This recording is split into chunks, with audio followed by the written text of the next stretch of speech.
السلام علیکم ناظرین، میں ہوں آپ کا اپنا محمد نوید اور آپ دیکھ رہے ہیں اسلامی معلومات۔ آج کی حدیث نہایت ہی اہم اور دلچسپ ہونے جا رہی ہے، پوری واچ کر کے جائیں، انشاءاللہ آپ کا فائدہ ہوگا۔ دوسرے لوگوں تک پہنچائیں تاکہ دوسروں کا بھی فائدہ ہو اور آپ کو ثواب دران ملے۔ بخشش کی ایک پر اثر دعا۔ حضرت بلال بن اسعار رضی اللہ عنہ اپنے دادا سے روایت کرتے ہیں کہ جو شخص یہ استغفار پڑھے اللہ تعالیٰ اس کے گناہ بخش دے گا۔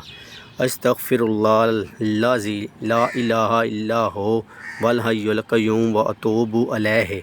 ترجمہ: میں اس اللہ سے بخشش طلب کرتا ہوں جس کے سوا کوئی عبادت کے لائق نہیں، وہ زندہ اور قائم ہے اور دوسروں کو زندہ قائم رکھتا ہے، میں اسی کی طرف جھکتا ہوں اور توبہ کرتا ہوں۔